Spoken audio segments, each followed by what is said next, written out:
Your knowledge of contract language is imperative. You must know what a violation looks like if you wish to be active in its cessation. It is important to understand that being active and knowledgeable affects your overall bargaining strength.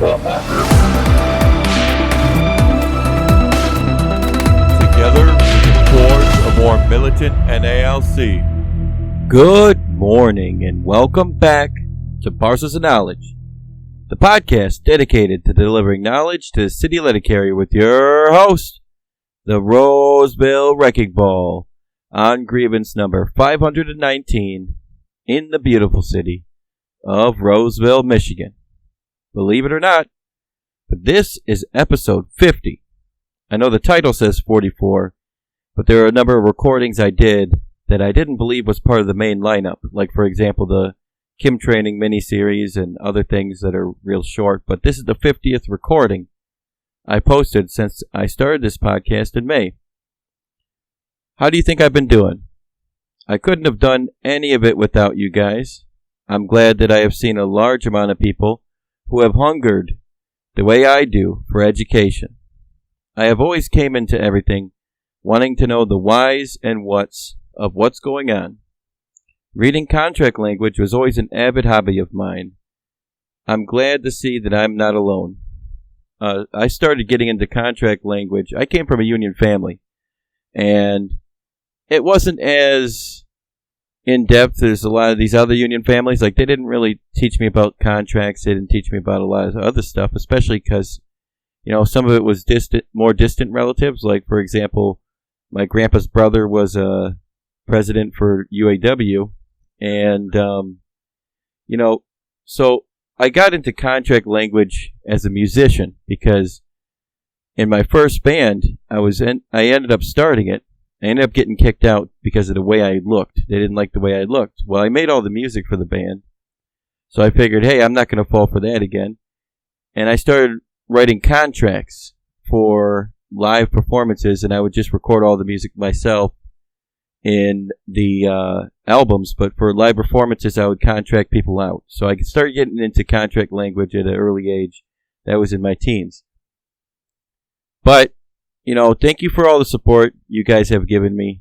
I've been slowly gaining plenty of subscribers. I think we're up to 300 and some odd change across all platforms, which isn't too much. But I have also went from 1,000 plays a month back in May to 4,700 plays a month in October. So every month the podcast keeps growing, and I cannot be more grateful for this opportunity. I know my podcast has ads, but so far I've made about $15 a month, and it costs $14 a month to put the podcast up. I was hoping the ads might pay for a website so I don't have to put all the information on my Facebook, because not a lot of people want to go to Facebook. But, we'll see how it goes. Maybe in the future a website might be possible. But I cannot be more grateful for this opportunity. And I also want to thank other podcasters for being so welcoming and, sharing my podcast with their listeners so that we can all grow together.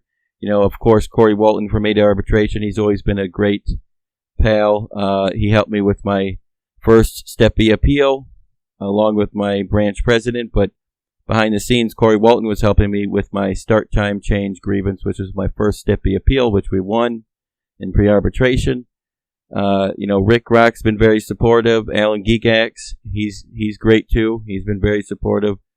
The fellas from Next Generation Carriers have done great things for me as well. I can't be more thankful. Hopefully I'm not leaving anybody out. Let me think. Ron Speakman's been fine. He's been pretty cool.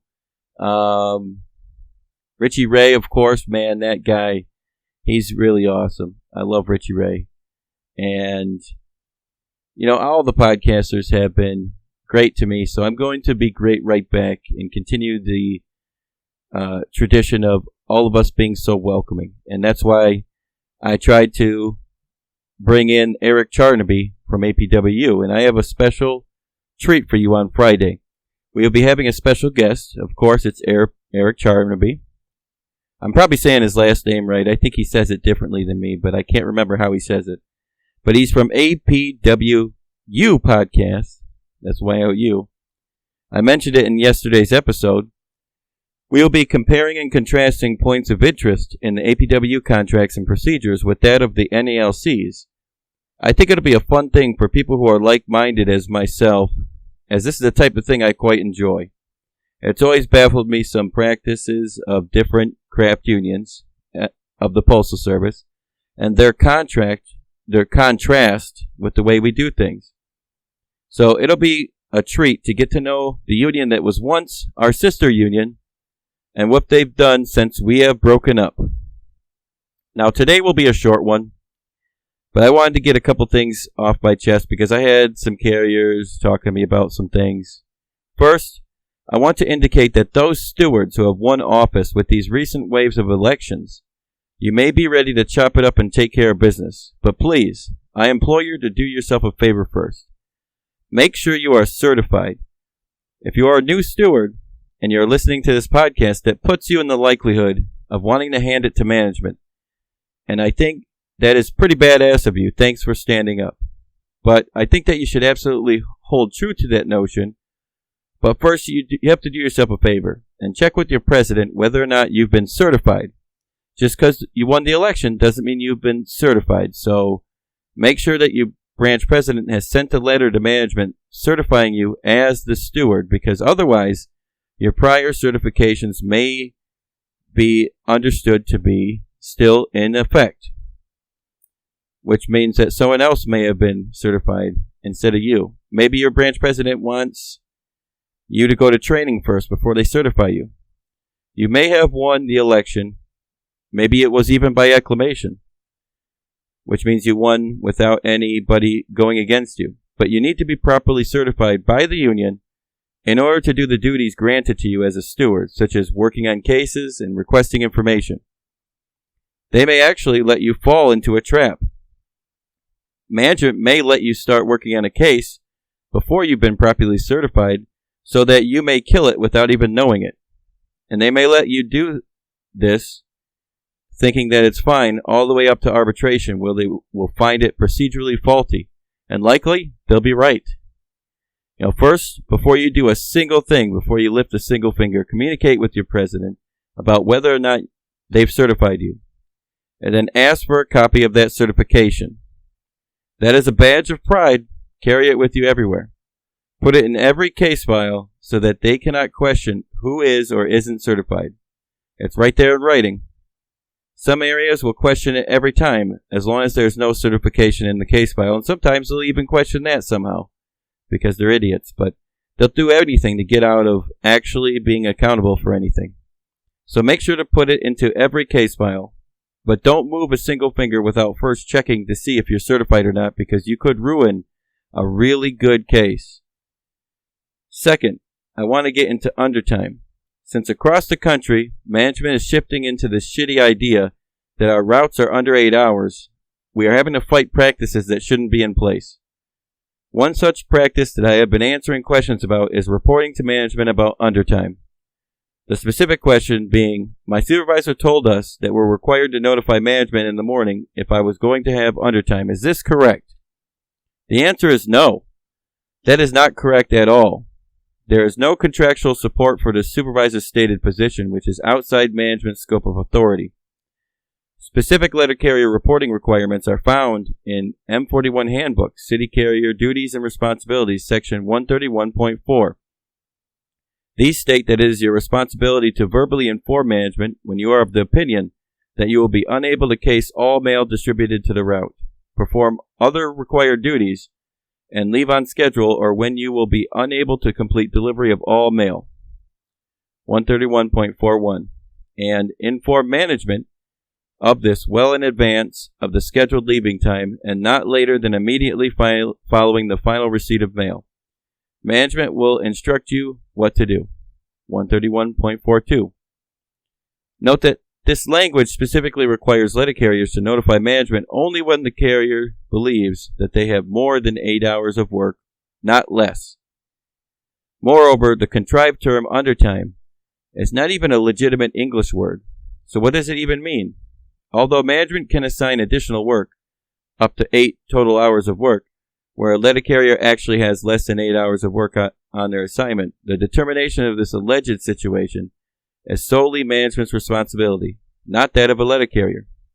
And don't forget, as a professional letter carrier, you can also tell them, no, this will take beyond 8 hours. They can deny you all you want, but at the end of the day, it takes what it takes. Moreover, letter carriers do not have magic powers of prediction, and the nature of letter carrier work is such that countless, unexpected, and variable factors can and will impact actual delivery time each day. If management persists with such bogus reporting requirements, this should be immediately challenged through the grievance procedure.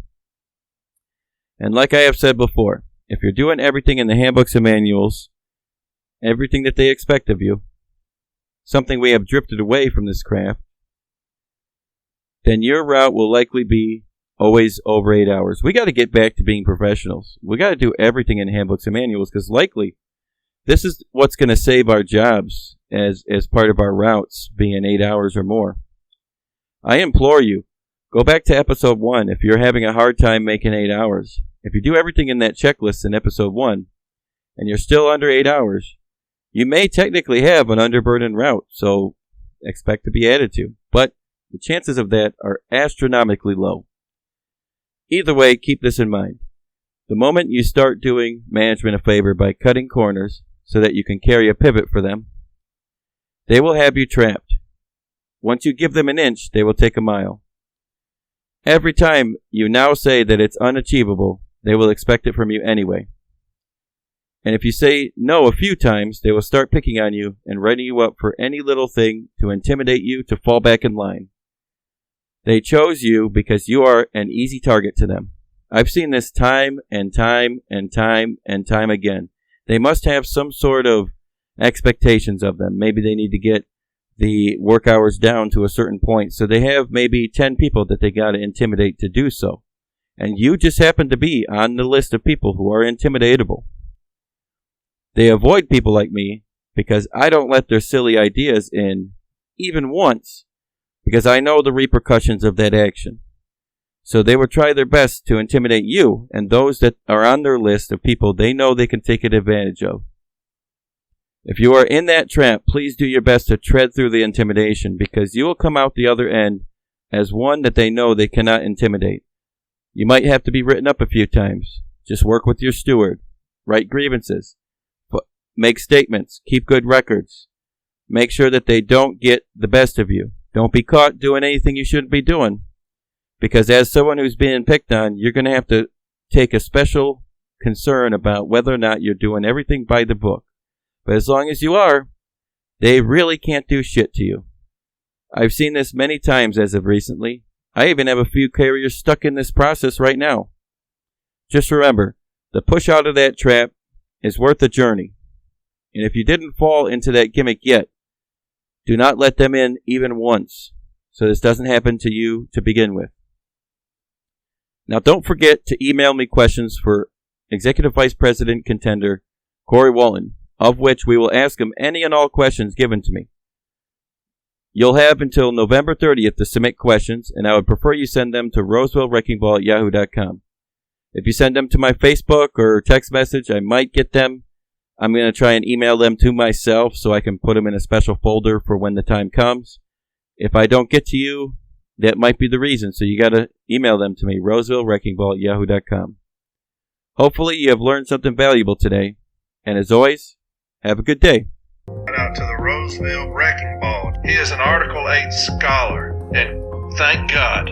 We need Article 8 scholars right now. The Grievous Genius and the Roseville Wrecking Ball doing amazing work. Brothers and sisters, this guy is good, man. He's fucking good. And my boy Joshua, he killed it. Man, he's lockstep right now. He's killing it. You would think this guy has been around for 30 fucking years. That's how good he is.